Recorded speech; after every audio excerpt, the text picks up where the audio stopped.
their breath for up to 8 minutes at a time. They'll spend most of the day under the water to stay out of the sun. And those birds are over there on the right. Those are the pink-backed pelicans. They are the smallest species of pelican. They'll get a pink color during their mating season. Yeah, I think I do see a hippo that's out of the water up ahead, so we'll head over there. We don't usually see them out of the water. They can swim, but they do usually walk along the bottom of the riverbed. They are usually pretty hard to see out here under the water. And there's that hippo up on the land, just stepping into the water. They are considered to be one of the most dangerous animals in Africa because of their large, powerful jaws. Yeah, I see it. But they are herbivores. They usually only use them if they feel like they need to protect themselves. What's their name? What's their name? Do they have a name?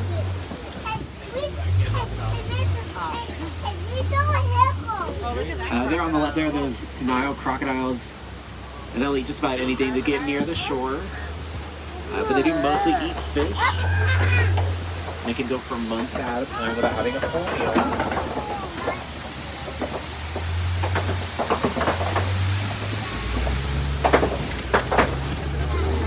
We're going to head over to the savannah. And the savannah is where we can find a lot of Africa's most famous animals, like the zebras, giraffes, and elephants. So keep an eye out for all those different animals once we get around over here to the savannah. There's going to be a big leafless tree over here too. So that's a baobab tree. They're also called upside down trees. And they'll hold thousands of gallons of water in their trunks. And then animals on the savannah will pierce it with their horns or tusks and be able to drink from it. Right here. They've also been called the tree of life. But we'll head down the hill. I do see a giraffe way far out there in the distance, so we'll make our way and we'll get closer here in a minute.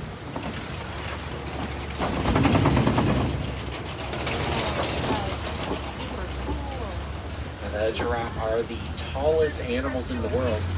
When they're born, they're already 6 feet tall. Yeah, there are some zebras up here. We're going to get closer. They're on the right side. Those are Hartman's mountain zebras, though. They have those black noses. They also have the thick stripes on their back legs. They all have their own unique stripe pattern. That's how they tell each other apart, just like how our fingerprints work. And the giraffe out there are Maasai giraffes. They have those more kind of splotchy patterns on them. And the articulated giraffe have more geometric shapes. So we'll get closer to them in a minute. Up here, though, these are the Ankole cattle. Their horns do grow up to 6 feet long from tip to tip. And they are mostly hollow inside. They have a honeycomb-like structure in them, which keeps them cool. They're also called Watusi cattle after the tribe that first domesticated them. They consider the spotted ones over here to be lucky. There are some rocks around here. A lot of animals do hang out and hide in rocks. I don't think I see anything over there right now. So we'll keep on heading around, trying to find something else out here. Yeah, actually on the left, the big curved horns behind that bush there, the sable antelope. They have those big curved horns, and they'll use them to protect themselves by whipping their heads back and poking any predators away. They're also the only antelope that does fight back against predators. All the others run away as fast as they can. So they are the emblem of the reserve. There are those termite mounds out here. A lot of antelopes will use those to stand up on and watch out for any predators that might be around. And look out for anything else that might be hiding in the bushes too. A lot of animals hide out back there. And we are heading over toward those giraffes.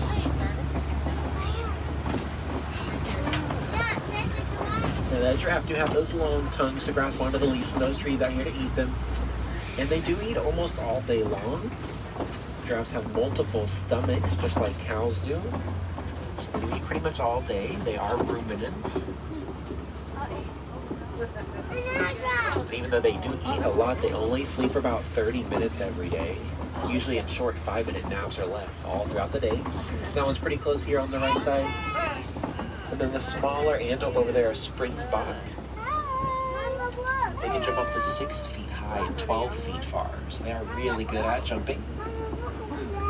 There's going to be another giraffe that's hiding way up here on the hill over in the bushes on the left up there. That group of giraffes, like this is called a tower of giraffes. And the springbok here on the right still. They have the stripe on their side. They also have stripes under their eyes to reflect the sun. And then there are the wildebeest over here, the gray antelope with the short horns. They are the largest migrating herd animals in the world. They have created herds of over 1 million wildebeest before. It's also called new in Swahili because that's the sound that they make. They make a sort of new sound, spelled G-N-U. And a group of wildebeest is called a confusion of wildebeest. There's some more of those giraffe up on the left. There's some more Maasai giraffe. Their tongues are kind of blackish purple color. We're going to head on over here to the left where those rocks are. And usually we can find mandrills near there. Mandrills are the largest monkeys in the world. So we'll see if there's any around. They like to hide out behind those rocks and in the bushes up here. So look out for them. It also looks like there are a couple of elephants ahead of us too. They're probably female African elephants, and we'll turn around, we'll get closer up here on the other side of those trees. See if there are any of the mandrills out here. I don't think I see any mandrills. They might be hiding. But they are monkeys. They have short little tails. All monkeys do have tails. But we'll get closer to the elephants up here. They'll be up on the right side. And both male and female elephants do have those tusks. They have those big ears, which they use to stay cool by flapping them like a fan. Just by flapping their ears, they can keep their body temperature up to 15 degrees cooler. Yeah, he said he knows. We'll head on around. There are some red clay pits up here. That's where the elephants usually hang out around. So we might find some more over there too. We just have to get over this old bridge. And those elephants are going to be here on the right side too, on the right of the bridge. Let's see if there's another elephant.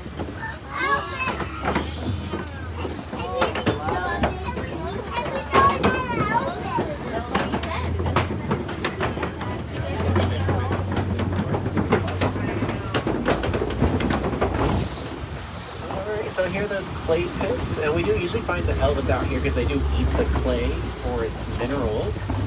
Kind of like how we would take a vitamin. It's the same idea for the elephants. And there are the tusk marks there on the right side in the clay too. So there might be some around here.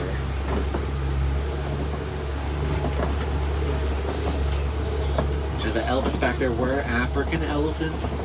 You can tell the difference between African elephants and Asian elephants by their ears. African elephants have much larger ears that are kind of shaped like the continent of Africa. The Asian elephants have smaller, round ears. We'll keep looking out for the elephants that might be over here. Now, there are more baobab trees though. And those trees are going to be leafless for about 9 months out of the year. So that's why they were called upside down trees. There's going to be a wildebeest that's pretty close here on the right side of the truck. That grayish antelope, another wildebeest over there. Cool. We are heading into the water. Let's see if there's anything else around here. Elephants do drink up to 50 gallons of water every day. I don't see any other elephants, but there are some flamingos up here. Now these are greater flamingos. And greater flamingo are the largest species of flamingo. They're going to be a gray color when they first hatch. And then they get the pink color over the first couple of years of their life from their diet of brine shrimp.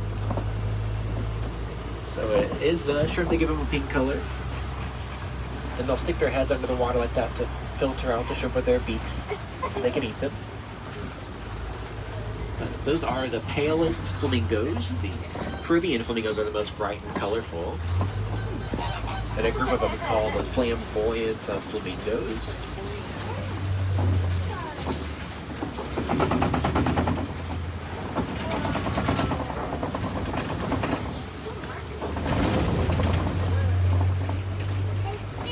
There are some rhino footprints around. There's that mud pit up here. Rhinos do like to use mud, just like elephants, to protect their skin from the sun, like a sunscreen. So a lot of them will hide out here in the bushes, and they look like big rocks when they lay down. So look out for any rhinos that might be hiding over here.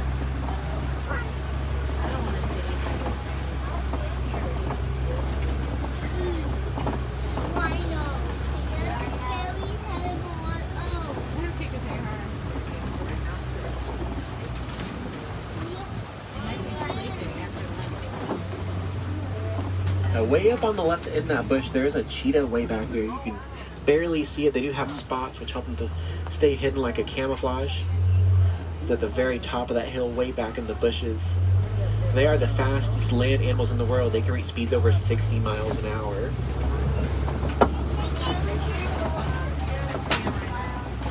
There is a rhino that's coming up ahead up here. Also some more cheetahs on the left, all laying down over there on that hill. You blend into the ground out there. And then there's the white rhino coming up ahead. Now, white rhino are the largest species. They do weigh about 5,000 pounds. And they do have large square mouths to get close to the ground and eat the grass on the savanna.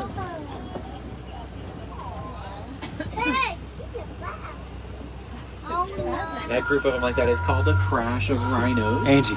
But up ahead there is a lion up on these puppy rock formations. The lions do sleep for up to 20 hours out of the day before they do their hunting at night. So we don't usually see them up and awake like that. And you would be able to hear a lion's roar from up to 5 miles away. And we'll follow that lion around to the other side of the rocks and try and catch him back there. Keep looking out for any other rhinos that might be out here.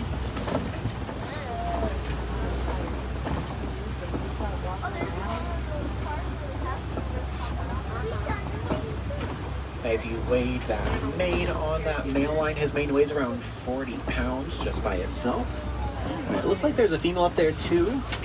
And it is the females that'll do most of the hunting, and then the males stay back and watch over the cubs.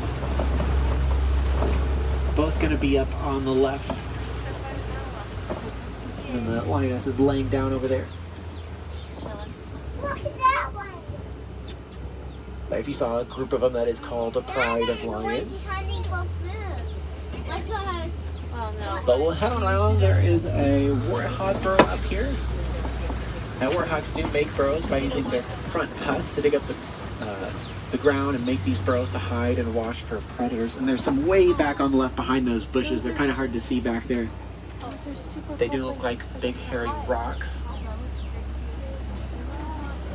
If you remember Pumbaa from The Lion King, the word Pumbaa does mean silly or foolish in Swahili.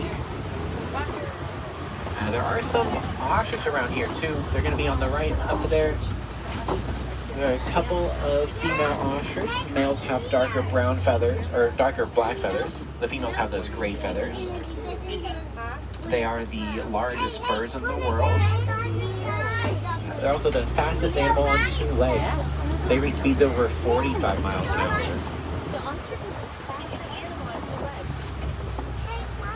On the right, there are those ostrich eggs on the ground too. And ostrich eggs are super strong. They can hold the weight of a full-grown person standing up on them and they won't break. They're also the largest eggs in the world. Each one weighs about 3 pounds.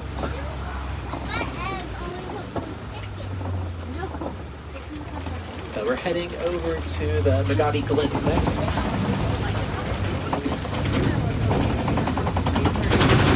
This is the Vacay Glen, which is where one of our wardens is keeping some Nigerian dwarf goats.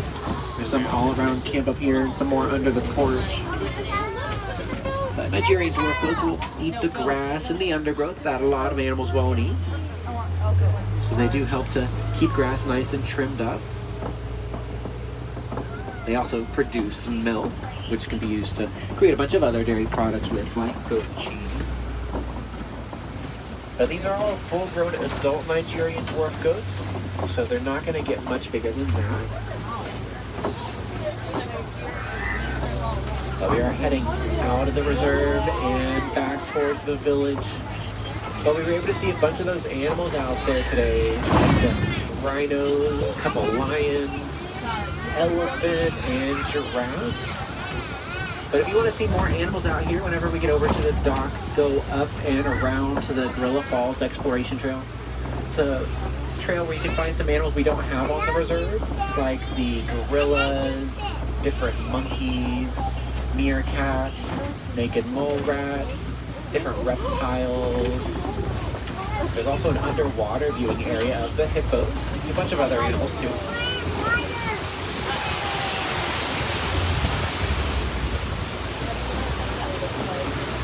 Now you can also take a short train ride over to Rafiki's Planet Watch. And over there they have more Nigerian dwarf goats that you can actually pet, get up close to. They also have an animation experience where you can learn how to draw some famous Disney animals. But we are almost back to the dock, so if there are any wilderness explorers on board, you'll want to know that our code word is Simba1. Simba like the lion and the number 1. So look out when we get off for anyone with a bright orange badge. They'll help you to get the Wilderness Explorer Safari badge.